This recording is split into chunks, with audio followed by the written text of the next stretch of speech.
kami mengucapkan selamat datang bagi teman-teman yang baru pertama kali bergabung. Welcome to GBD Izan Altar Next Gen. Ibadah kami ada di setiap hari Minggu pukul setengah 10 pagi via YouTube. Kami mengundang teman-teman semua untuk bergabung dalam home sale yang diadakan pada setiap hari Kamis pukul setengah 7 malam. Sekian pengumuman untuk minggu ini. Enjoy the service!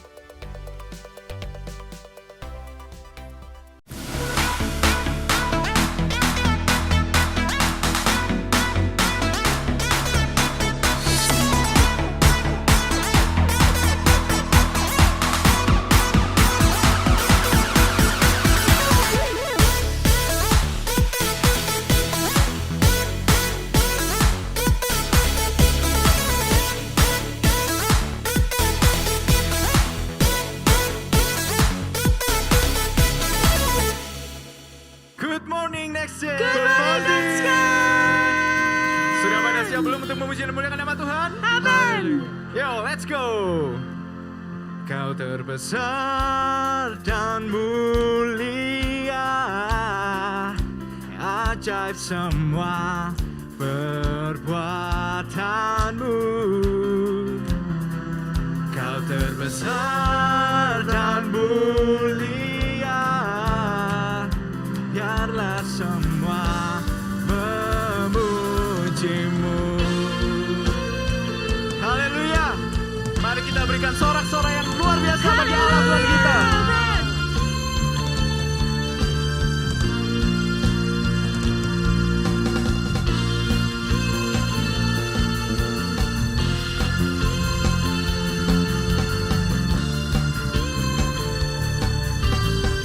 Mari kita katakan segenap hati. Segenap hati aku memuji, segenap jiwa aku bernyanyi, karena rohmu ada dalamku, Tuhan. Ku angkat tanganku memuji, ku angkat suara dan bernyanyi, karena rohmu ada dalamku, Tuhan.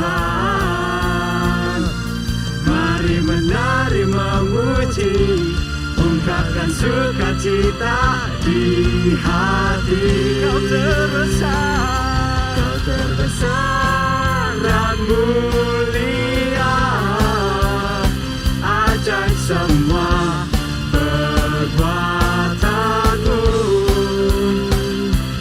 Kau terbesar dan mulia, biarlah semua memujimu.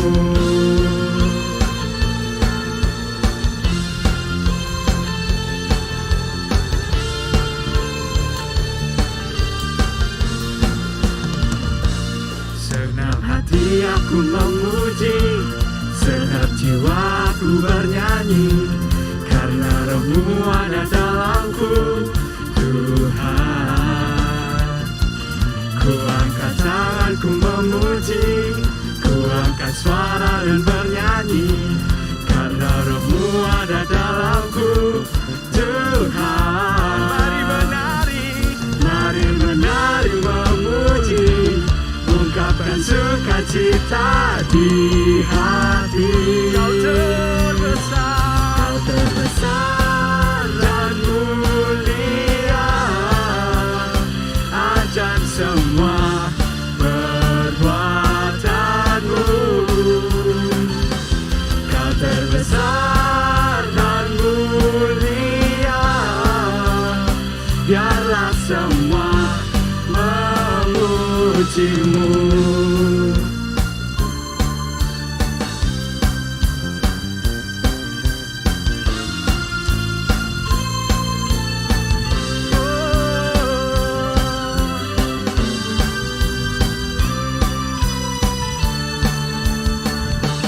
Kau terbesar dan mulia, ajaib semua perbuatanmu.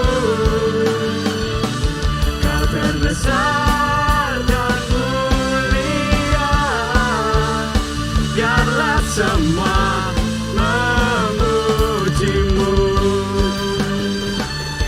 Kau terbesar dan mulia, semua perbuatanmu. Amin. Kau terbesar dan mulia. Biarlah semua memujimu. Biarlah semua memujimu. Biarlah semua memujimu.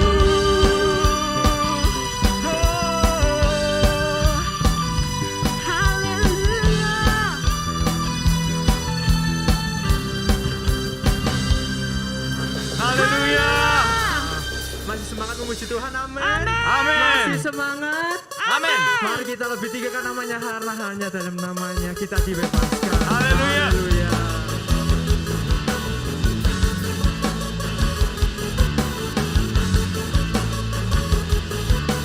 Sama-sama kita katakan. Ku dibebaskan, ku dilepaskan oleh kuasa darah-Mu. Ku dipulihkan, ku disembuhkan oleh kuasa nama-Mu. One more time. Ku dibebaskan, ku dilepaskan oleh kuasa darah-Mu. Ku dipulihkan, ku disembuhkan oleh kuasa nama-Mu. Sekarang hatiku bersuka dalam nama-Mu, kemenanganku. Tinggi-tinggi nama-Mu bertahta di hatiku. Yesus, Kau kekuatanku, kemenanganku. Kudus, kudus nama-Mu, Kau Raja di hidupku. Yesus, Kau kekuatanku, kemenanganku.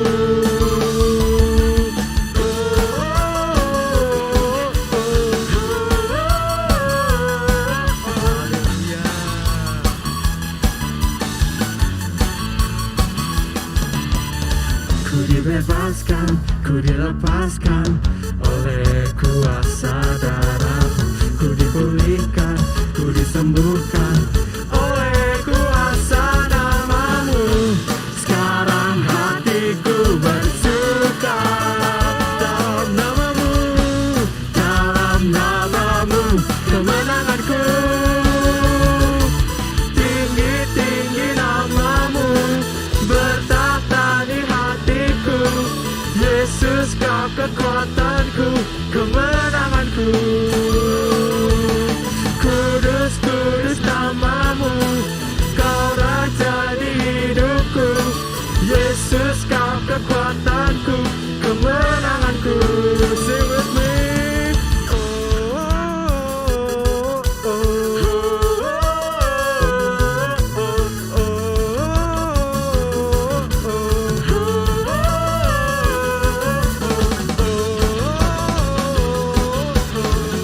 Sekali lagi.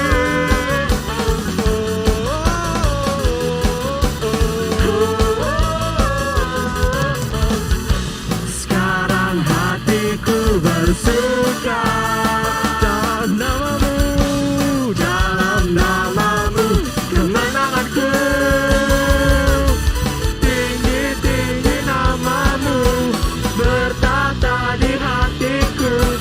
Yesus, Kau kekuatanku, kemenanganku. Kudus, kudus nama-Mu, Kau Raja di hidupku. Yesus, Kau kekuatanku, kemenanganku. Kemenanganku, kemenanganku, kemenanganku, kemenanganku, kemenanganku, kemenanganku, dalam nama-Mu.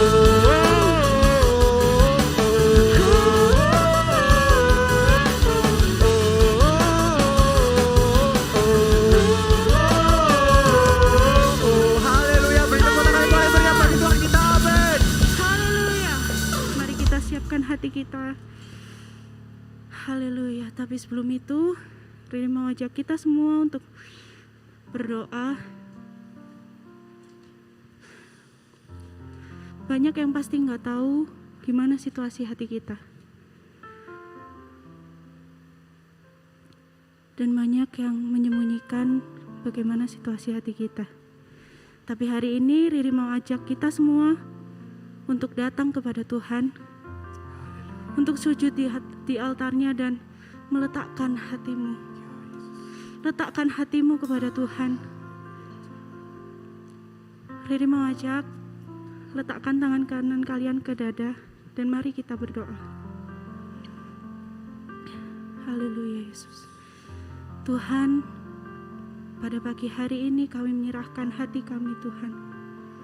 Hati kami yang hancur hanya kepadamu Tuhan. Kami hari ini akan sujud di altar-Mu Tuhan untuk membebaskan segala beban kami. Hanya dalam nama Tuhan Yesus. Haleluya Yesus. Bila hati terasa berat tak seorang pun. Bila hati terasa berat, tak seorang pun mengerti bebanku. Ku tanya Yesus, apa yang harus ku buat? Dia berfirman, mari datanglah. Dia berfirman, mari datanglah. Dia selalu pedulikan aku. Ku datang Yesus, Dia pikul segala bebanku. Sujud di altarnya. Ku bawa hidupku, ku terima anugerahnya. Dia ampuniku dan bebaskanku. Dia ubah hidupku, baharui hatiku. Sesuatu terjadi saat datang di altarnya. Datang kepada Tuhan dan katakan, bila hati terasa berat, bila hati terasa berat, sungguh tak seorang pun yang mengerti. Tak seorang pun mengerti bebanku. Ku tanya Yesus, apa yang harus ku buat? Dia berfirman, mari datanglah. Dia selalu peduli. Kami datang kepadamu Tuhan. Ku datang Yesus, Dia pikul segala bebanku. Sujud di altarnya. Ku bawa hidupku, ku terima anugerahnya. Dia ampuniku dan bebaskanku. Dia ubah hidupku,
I give you my soul. I live for you alone. Every breath that I take, every moment I'm awake. Lord, have your ways in me. Lord, I give you my heart. I give you my soul. I live for you alone. Every breath that I take, every moment I'm awake. Lord, have your way. Say it one more time. Lord, I give you. Oh, Lord, I give you my heart. I give you my soul. I live for you alone. Every breath that I take, every moment I'm awake. Lord, have your ways in me. Lord, have your ways in me. Lord, have your ways in me. Haleluya. Haleluya, Yesus. Mari kita berdoa. Terima kasih Tuhan atas penyertaan-Mu selama seminggu ini, selama sebulan ini, selama ini Tuhan. Kiranya Engkau menyiapkan hati kami yang paling terbaik Tuhan, agar firman-Mu dapat tertanam dalam hati kami Tuhan. Kiranya firman-Mu juga dapat menjadi manfaat untuk kami, menjadi impact untuk semua orang Tuhan. Engkau berkati pembawa firman Tuhan, Engkau urapi. Kami mulaikan renungan pada pagi hari ini hanya dalam nama Tuhan Yesus. Haleluya, amin. Selamat pagi rekan-rekan Nextgen yang dikasihi Tuhan. Senang sekali pada pagi hari ini kita bisa berjumpa kembali meskipun masih belum bisa bertatap muka langsung. Tapi Om percaya melalui streaming YouTube ini semua boleh diberkati dan dikuatkan. Nah, pada pagi hari ini Om kasih judul tentang renungan firman Tuhan kita adalah Hope of Deliverance, ya. Jadi harapan untuk pembebasan, ya. Jadi kalau misalnya kita renung-renungkan begitu ya, kalau kita tahu kita hidup ini masih terikat ya banyak hal gitu ya. Nah, terutama kalau dalam kerohanian kita sering terikat dalam dosa atau ya dalam pergumulan gitu ya. Jadi masih belum merasakan pembebasan. Tetapi kita tidak boleh kehilangan pengharapan ya, terkhusus ya untuk kita dibebaskan dari semua ikatan dan pergumulan. Nah, oleh karena itu ya kita harus mempunyai sikap yang selalu berharap, mempunyai iman dan percaya. Nah, saya akan membawakan satu ayat dulu renungan untuk kita menjadi ayat emas pada pagi hari ini.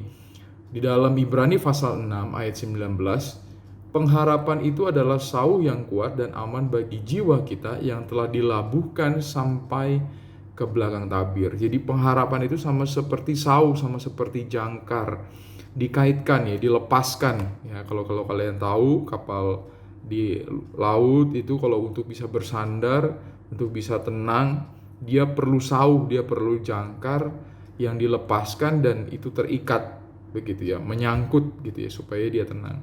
Nah, itu sauh yang kuat, aman bagi jiwa kita yang dilabuhkan sampai ke belakang tabir. Nah, oleh karena itu sesuai dengan ayat ini adalah butuh pengharapan ya. Pengharapan kata dasarnya adalah harap ya. Berarti di sini kalau bisa diterjemahkan adalah kata menunggu atau meminta gitu ya. Atau menjadi tenang dan tidak gelisah ya. Jadi sambil menunggu dia tidak gelisah, dia tenang gitu. Dia percaya gitu ya. Nah, oleh karena itu kita untuk bisa sampai ke mempunyai hati yang tenang ya, kalau Om boleh bilang kasih istilah juga kata damai sejahtera, sering juga dikutip di dalam Alkitab, itu perlu ketenangan, perlu kepercayaan yang teguh. Nah, oleh karena itu kita mau belajar dari satu contoh dari ayat-ayat Alkitab di bawah ini, berikut ini ya. Om ambil di dalam Roma pasal 5. Kalau kalian buka Roma pasal 5 ayat 1 sampai yang kelima, begitu ya. Ada satu sikap bagaimana kita harus berharap, atau kita harus berharap kepada siapa. Ya, kalau gambaran kehidupan kita seperti kapal yang sedang diombang-ambingkan, kita harus mau tenang. Kita harus menyangkutkan sau kita, jangkar kita kepada siapa. Ya.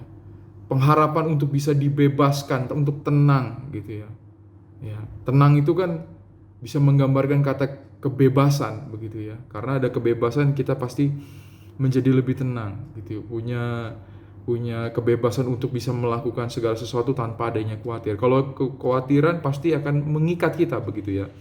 Nah, Roma pasal 5 ayat 1 sampai 5 ini kita belajar dari nasihat-nasihat Rasul Paulus kepada jemaat di Roma. Saya bacakan ayat 1 Roma pasal 5. Sebab itu kita yang dibenarkan karena iman, kita hidup dalam damai sejahtera dan Allah karena Tuhan kita Yesus Kristus. Ayat 2, oleh Dia kita juga beroleh jalan masuk oleh iman, perhatikan ayat ini, kepada kasih karunia ini. Di dalam kasih karunia ini kita berdiri dan kita bermegah dalam pengharapan akan menerima kemuliaan Allah. Ayat 3, dan bukan hanya itu saja, kita malah bermegah juga dalam kesengsaraan kita. Nah, ini seperti kontradiksi, tapi kalau kita baca, karena kita tahu bahwa kesengsaraan itu menimbulkan ketekunan. Justru ada good side gitu ya, ada hal positif yang kita harus pelajari dalam kesengsaraan.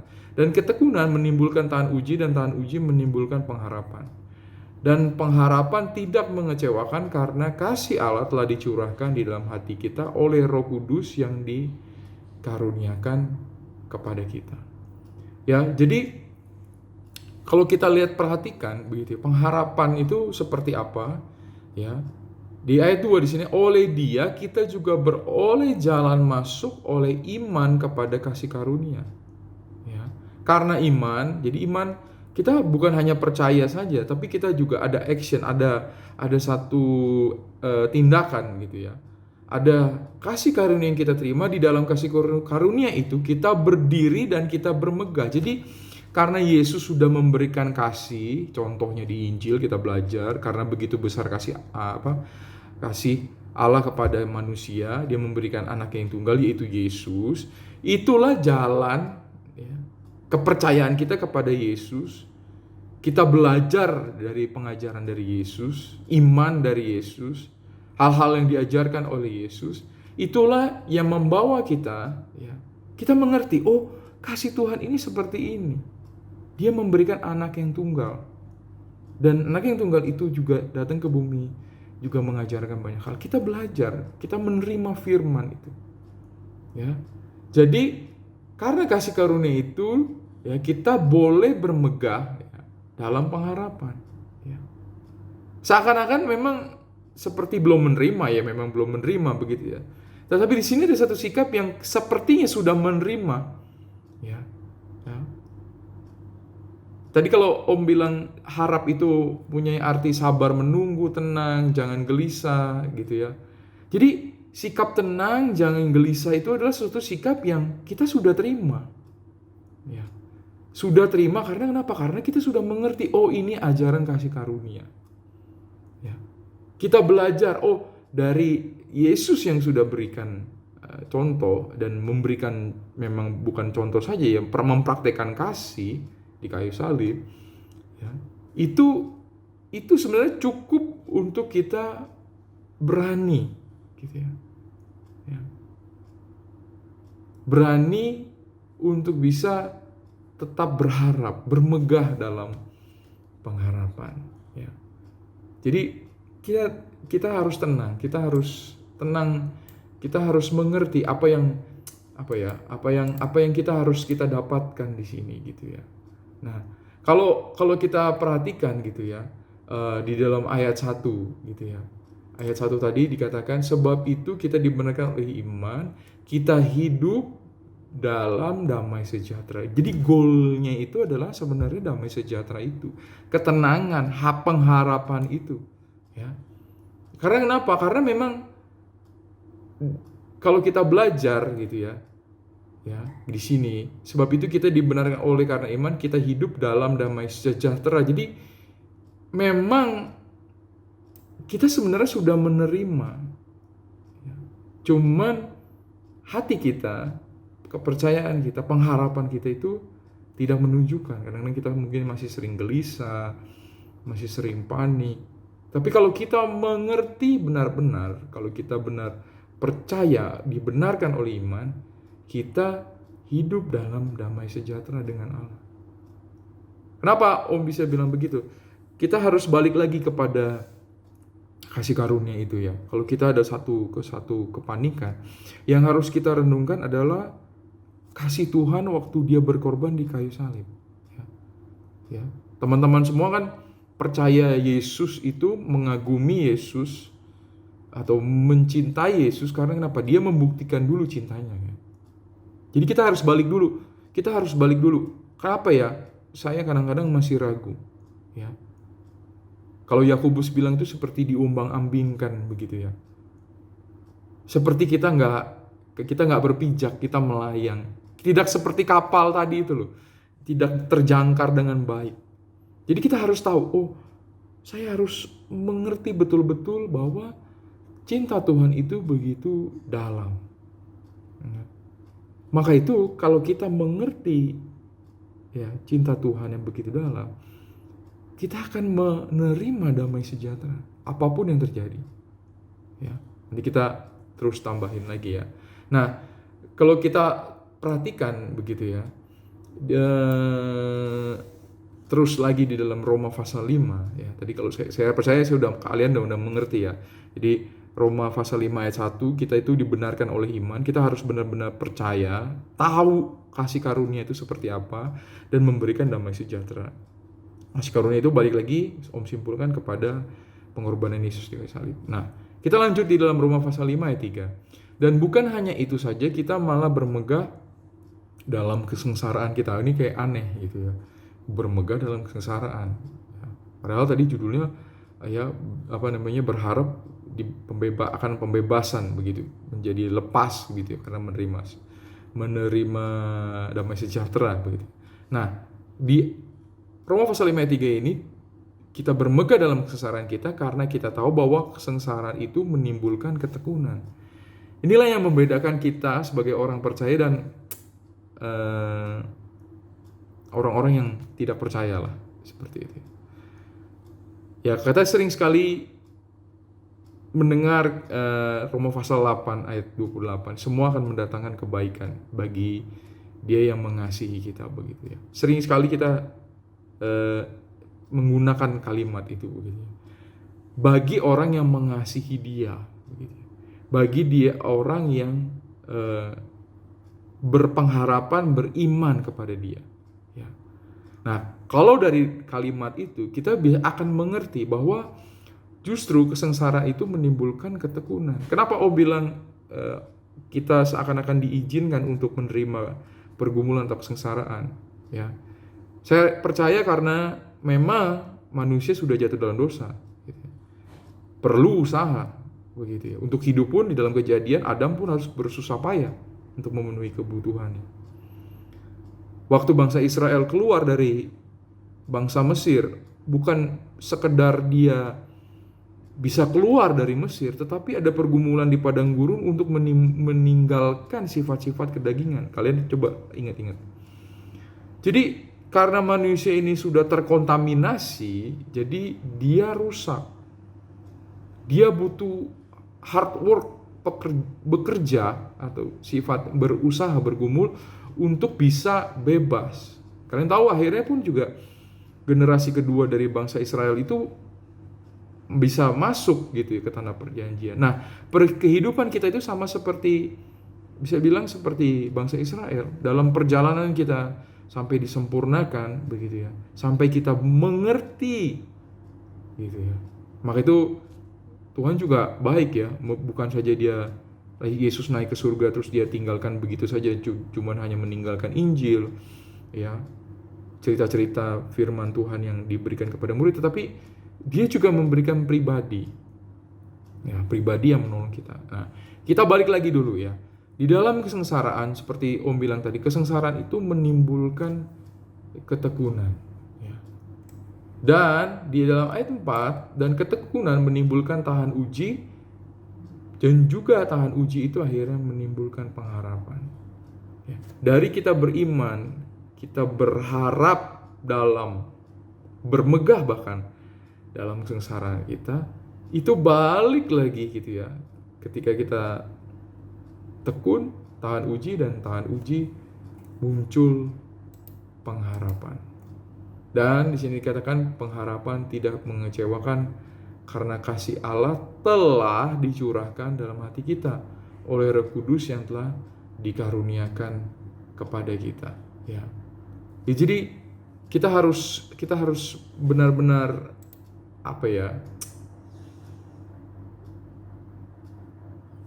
kita harus benar-benar mengenal begitu ya. Ya.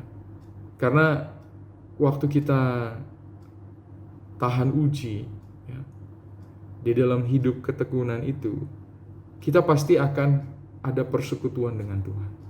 Ya. Ya, Om pernah atau kita pernah dengar dari Om Simon juga tentang pelanduk ya, yang mempunyai banyak kekurangan, tetapi dia tahu diri, dia harus berlindung di gunung batu ya. Karena dia lemah, dia harus lari, harus melindungi dirinya ya. Yang kita harus tahu adalah ya, di dalam ketekunan, dalam kesengsaraan ya, karena kita tahu kita harus belajar ya, kita harus lari seperti pelanduk itu. Nah, di dalam persekutuan kita dengan Kristus berarti juga kita juga belajar juga sama seperti Yesus Kristus gitu ya. Di dalam Filipi pasal 3 ayat 10 gitu ya, bagaimana kita juga harus masuk ke dalam penderitaan gitu ya. Dalam Yohanes 16 ayat 33 gitu ya.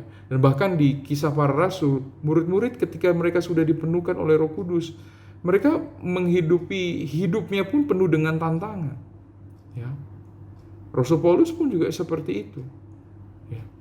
Jadi kesengsaraan, pergumulan yang kita hadapi saat-saat ini begitu, apapun modelnya ya. Kalau kita mau berbalik, kita belajar begitu ya, itu menimbulkan ketekunan gitu ya. Ya. Pagi ini Om ada baca satu story ya, kesusahan, kesulitan gitu ya. Itu bukan untuk melemahkan kita, justru melatih kita gitu ya. Ada kata-kata wisdom begitu supaya kita bisa lebih kuat gitu ya. Kalau Om bisa bilang, ini loh bukti dari pengharapan itu ya. Ini loh bukti dari apa yang kita percaya ketika kita benar-benar masuk ke dalam ujian ya. Ya, ujian, cobaan atau hal-hal yang membuat kita bergumul saat-saat ini, kita bekerja, berusaha untuk bisa bebas gitu ya. Itu menimbulkan satu ketekunan supaya kita tahan uji. Ya. Kalau Om bisa cuplik sedikit gitu ya, renungan tentang Abraham.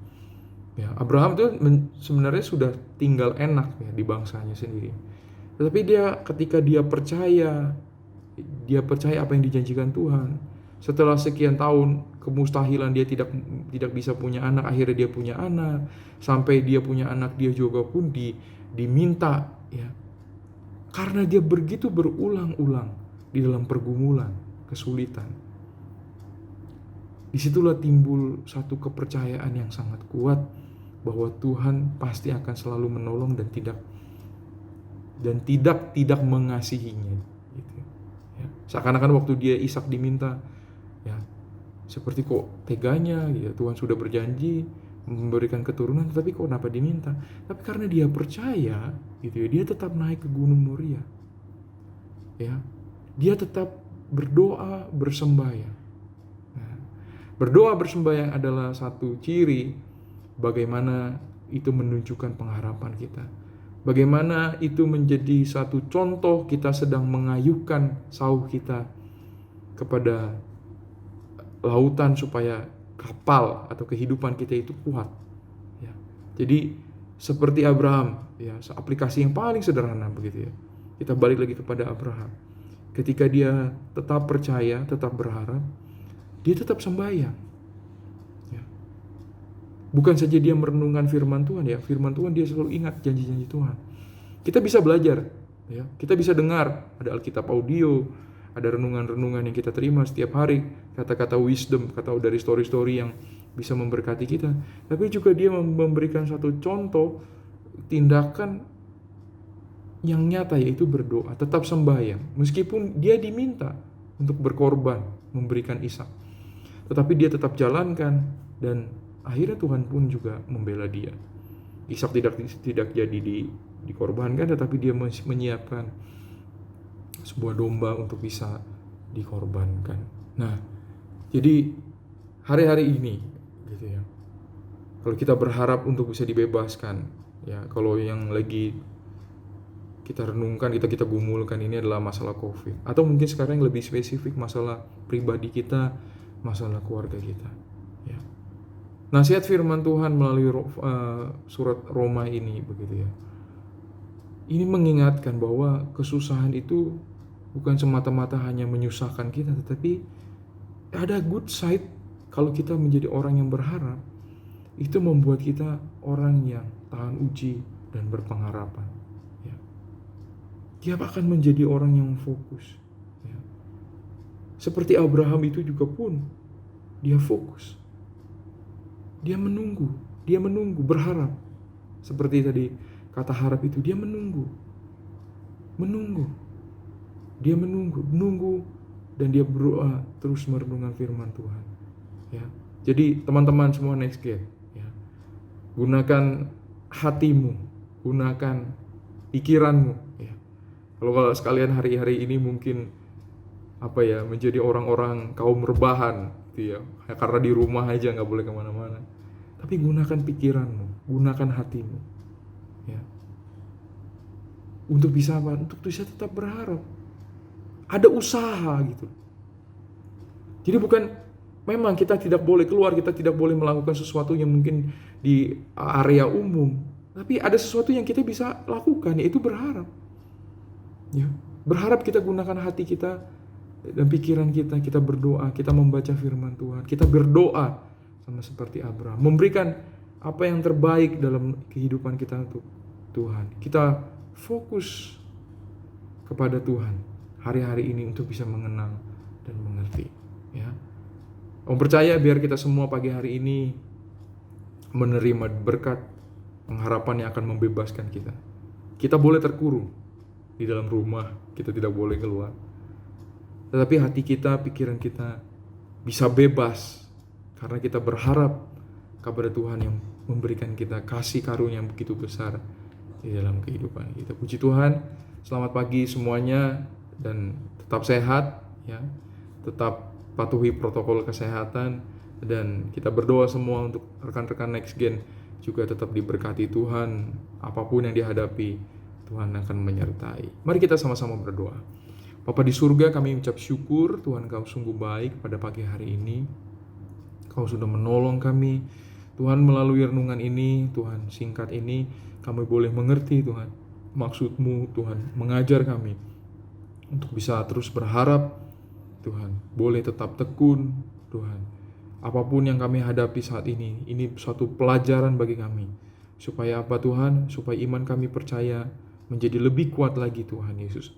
Lebih strong lagi Tuhan Yesus untuk menghadapi segala jenis pergumulan Tuhan. Kami percaya Tuhan, kami adalah anak-anak-Mu Tuhan Yesus yang lemah, tetapi kami menjadi kuat Tuhan karena Engkau yang menyertai. Bahkan Engkau memberikan pribadi Roh Kudus dalam kehidupan kami dan firman Tuhan untuk menguatkan kami Tuhan. Berkati kami semua, pekerjaan kami, sekolah kami, kuliah kami, apapun yang kami perbuat, juga Tuhan Kau yang memberkati. Bangsa dan negara kami juga kami taruh ke dalam tangan-Mu, pemerintahan yang ada, Engkau yang menolong semua Tuhan Yesus. Berikan hikmat Tuhan Yesus. Juga Tuhan memberikan tolong, Tuhan memberikan ketaatan Tuhan untuk mengikuti protokol kesehatan bagi seluruh warga masyarakat Indonesia ini Tuhan Yesus. Butuh kesabaran, juga Kau memberkati bangsa dan negara kami, terkhusus juga Kota Malang kami yang tercinta ini Tuhan Yesus. Terima kasih, dan kami mau terima segala berkat daripada Allah Bapa, Putra dan Roh Kudus yang menyertai kita mulai pada pagi hari ini dan sampai selama-lamanya. Dalam nama Tuhan Yesus Kristus, haleluya, amin.